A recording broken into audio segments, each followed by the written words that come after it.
Hello' dear students, আজি আমি আলোচনা কৰিম যে এছামিজ ছাবজেক্টটো কেনেকৈ পঢ়িলে 90 স্ক'ৰ কৰিব পাৰি। যে এছামিজ ছাবজেক্টটো আমি কেনেকৈ পঢ়িলে 90 স্ক'ৰ কৰিব পাৰি তাৰ বিষয়ে আজি আলোচনা কৰা হ'ব। যে এই ভিডিঅ'টো ক্লাছ 9, 10, 11, 12 সকলো ষ্টুডেণ্টে চাব পাৰিব। যে এছামিজ ছাবজেক্টটো আমি কেনেকৈ পঢ়িব লাগে।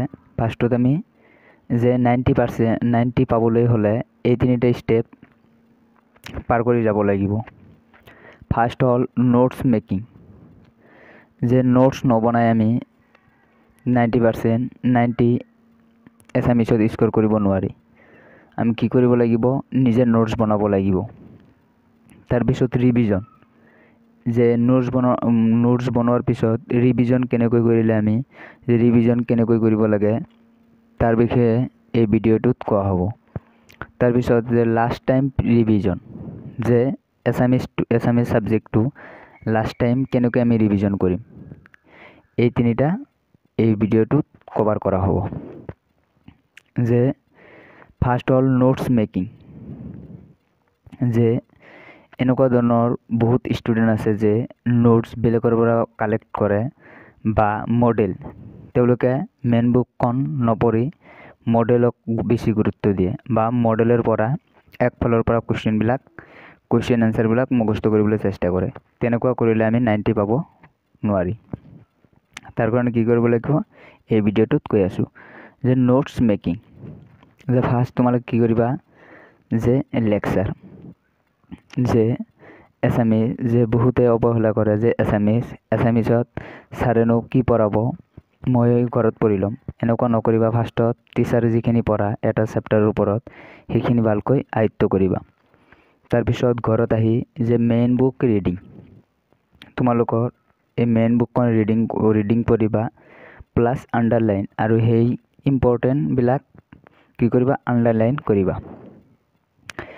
যে এইখিনি কৰাৰ পিছত তোমালোকে নোটছ বা বহীত কেনেকৈ লিখিবা এইটো কৈ আছোঁ। যে নোটছ ফাৰ্ষ্ট তোমালোকে কি কৰিবা, এক্সাৰচাইজ কুৱেশ্যন। যে তোমালোকৰ প্ৰত্যেকটো চেপ্টাৰৰ শেষত এক্সাৰচাইজ যিবিলাক কুৱেশ্যন আছে, যে ক্লাছ 12ৰ যে আৰ্হি প্ৰশ্ন যিখিনি আছে সেইখিনি তোমালোকে কৰিবা। কৰাৰ পিছত যে 2 নম্বৰ আণ্ডাৰলাইনৰ পৰা কুৱেশ্যন। যে তোমালোকে মেইন বুকত যিখিনি আণ্ডাৰলাইন কৰিছা সেই আণ্ডাৰলাইনৰ পৰা যদি এক্সাৰচাইজ কুৱেশ্যন আছে সেইখিনিতো লিখিছা। যদি এই আণ্ডাৰলাইনৰ পৰা কুৱেশ্যন এক্সাৰচাইজত নাই, তোমালোকে কি কৰিবা, নিজে কুৱেশ্যন বনাবা সেই আণ্ডাৰলাইনৰ পৰা। যদি কুৱেশ্যন বনাব নোৱাৰা তেনেহ'লে কি কৰিবা, সেইটো কাট চিহ্ন দি তোমালোকে সেই লাইনটো লিখি ল'বা কৰিবা। এইখিনি কৰাৰ পিছত তোমালোকে কি কৰিবা, যে ৰেফাৰেঞ্চ বুক। যে তোমালোকে যিকোনো এখন ৰেফাৰেঞ্চ বুক ল'বা। যে মই ছাজেষ্ট কৰিম যে মডেল ল'বা। যে মডেল ল'লে তোমালোকৰ আৰু বেলেগ এছামিজৰ কাৰণে বেলেগ ল'ব নালাগে। যে দাপনটো একচুৱেলি এই মডেলৰ পৰাই মানে প্ৰস্তুত কৰিছে। মডেলত বহুত দিয়া থাকে, ইয়াৰ পৰা কিছু কমাই মানে দাপনত দিয়া থাকে। সেইকাৰণে মই ছাজেষ্ট কৰিম তোমালোকে কি কৰিবা, মডেল ল'বা। তাৰপিছত এই মডেল ল'লে এই মডেলত যে প্ৰিভিয়াছ ইয়েৰ কুৱেশ্যন দিয়া থাকে যে কোনটো চনত কোনটো আহিছিল। তথাপি তোমালোকে কি কৰিবা, যে 4 number PYQ previous year question last 5 years. যে লাষ্ট 5 ইয়াৰ্ছৰ তোমালোকে কি কৰিবা, যে লাষ্ট 5 ইয়াৰ্ছত এই যে সকলো কুৱেশ্যন কি কৰিবা, তোমালোকে এটেম্প কৰিবা বা সকলো কুৱেশ্যনবিলাক তোমালোকে কি কৰিবা, বহীত লিখি ল'বা। প্ৰিভিয়াছ ইয়েৰ কুৱেশ্যনৰ যে 5 বছৰৰ প্ৰিভিয়াছ ইয়েৰ কুৱেশ্যনৰ তোমালোকে কি কৰিবা, লিখি ল'বা। এইখিনি তোমালোকে কি কৰিবা, প্ৰত্যেকটো চেপ্টাৰত এইখিনি কৰিবা। চেপ্টাৰ প্লাছ তোমালোকৰ গ্ৰামাৰ। যে 12ত গ্ৰামাৰ 20 মাৰ্ক আহে। তোমালোকে কি কৰিবা, গ্ৰামাৰো ভালকৈ নোটছ কৰিবা। গ্ৰামাৰ যদি তোমালোকে নোৱাৰা তেনেহ'লে তোমালোকে 90 পাব নোৱাৰিবা। সেইকাৰণে কি কৰিবা, গ্ৰামাৰো তোমালোকে গুৰুত্ব দিবা। আৰু ৰচনা যিখন আছে সেইখনে তোমালোকক যাতে ৰচনা 10ৰ ভিতৰত যাতে 8-9 পোৱা তেনেকৈ চেষ্টা কৰিবা। ৰচনাবিলাক ফাৰ্ষ্টৰ পৰা পঢ়িবা।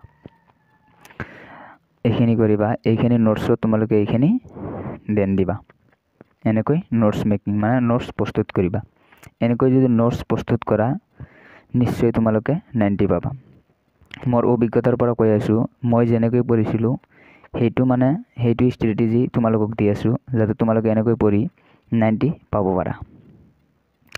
2 নম্বৰ যে ৰিভিজন, যে তোমালোকে এইখিনি নোটছ প্ৰস্তুত কৰাৰ পিছত ৰিভিজন কেনেকৈ কৰিবা। কৈ আছোঁ যে ৰাইটিং যে বেলেগ ছাবজেক্ট যেনে মেথছ, ছায়েন্স এইবিলাক যেনেকৈ লিখি প্ৰেক্টিছ কৰা, তেনেকৈ এছামিজ ছাবজেক্টটো তোমালোকে কি কৰিবা, লিখি প্ৰেক্টিছ কৰিবা। এনেকুৱা ধৰণৰ বহুত ষ্টুডেণ্ট আছে যে তেওঁলোকে শুই বা তেওঁলোকে নিলিখি কেৱল মডেলৰ পৰা মুখস্থ কৰি যায়। তেনেকুৱা কাম তোমালোকে নকৰিবা। তোমালোকে লিখি নোটছ প্ৰস্তুত কৰাৰ পিছত সেই নোটছখন ৰিভিজন কৰিবা লিখি। এই ৰিভিজন কেনেকৈ কৰিবা, লিখি ৰিভিজন কেনেকৈ কৰিবা কৈ আছোঁ। ফাৰ্ষ্টত তোমালোকে শ্বৰ্ট এনচাৰ যে 1 মাৰ্ক এণ্ড 2 মাৰ্ক, যে 1 মাৰ্কৰ আৰু 2 মাৰ্কৰ কুৱেশ্যনবিলাক তোমালোকৰ শ্বৰ্ট এনচাৰ এইবিলাক তোমালোকে ডাইৰেক্ট মুখস্থ কৰিবা। 2 নম্বৰ যে লং এনচাৰবিলাক পইণ্ট হিচাপত মনত ৰাখিব লাগিব। কি কৰিবা, যে লং এনচাৰ যিবিলাক 3, 4, 5 মাৰ্কছৰ কুৱেশ্যন আছে বা 6 মাৰ্কৰ কুৱেশ্যন আছে সেইবিলাক তোমালোকে কি কৰিবা, পইণ্ট হিচাপত মনত ৰাখিবা। ছাপ'জ ফাৰ্ষ্টৰ লাইনটোত পঢ়িলা, এই ছেকেণ্ড লাইনটোত কি আহিব যাতে অট'মেটেড আহে তেনেকৈ তাৰমানে কৰিবা, যে পইণ্ট হিচাপত মনত ৰাখিবা। আৰু এই লং এনচাৰবিলাকত এই শ্বৰ্ট এনচাৰৰ কুৱেশ্যনবিলাক ইয়াত থাকে, তোমালোকে চাবা। 3 নম্বৰ আছে যিবিলাক মনত নাথাকে সেইবিলাক শ্বৰ্ট নোটছত, যে তোমালোকৰ এনেকুৱা ধৰণৰ কিছুমান যে মানে 1 মাৰ্কৰ 2 মাৰ্কৰ কুৱেশ্যন আছে যিবিলাক মানে কবিতা পুথি বা কবিৰ পৰিচয়ৰ পৰা কিছুমান প্ৰশ্ন মনত নাথাকে, তোমালোকে সেইবিলাক কি কৰিবা, শ্বৰ্ট নোটছ এটা পৃষ্ঠাত তোমালোকে লিখি ল'বা। যিখিনি মনত নাথাকে সেইখিনি তোমালোকে লিখি ল'বা। তাৰপিছত যে লাষ্ট টাইম ৰিভিজন, যে লাষ্ট টাইম তোমালোকে কেনেকৈ ৰিভিজন কৰিবা। ছাপ'জ ধৰা হ'ল যে পৰীক্ষাৰ 1 মাহ আগত তোমালোকে কেনেকৈ এছামিজ ছাবজেক্টটো কেনেকৈ পঢ়িবা। কৈ আছোঁ যে 1 নম্বৰ শ্বৰ্ট নোটছ, যে যিখিনি তোমালোকে শ্বৰ্ট নোটছ বনাইছিলা যে মনত নাথাকে সেইখিনি তোমালোকে কি কৰিবা, প্ৰত্যেকটো চেপ্টাৰ ৰিভিজন কৰাৰ আগতে সেইখিনি আগতে চাবা। শ্বৰ্ট নোটছ এইখিনি তোমালোকে কি কৰিবা, আগতে চাবা। তাৰপিছত যে আছে কুৱেশ্যন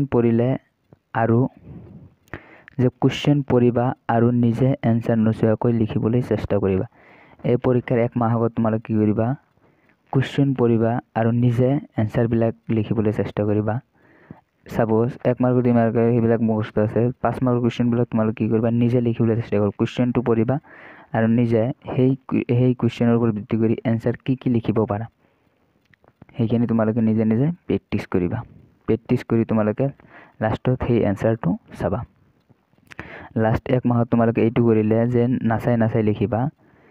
তেনেকৈ কৰিলে তোমালোকে পৰীক্ষাত মানে যিটো ভুলৰ সম্ভাৱনা তোমালোকৰ কম থাকে। সেইকাৰণে তোমালোকে নাচাই লাষ্ট 1 মাহত তোমালোকে কি কৰিবা, প্ৰেক্টিছ কৰিবা। যে এইখিনি যদি তোমালোকে ফ'ল' কৰা নিশ্চয় তোমালোকে 90% এছামিজ ছাবজেক্টটো 90 পাবা বুলি মই আশা কৰোঁ।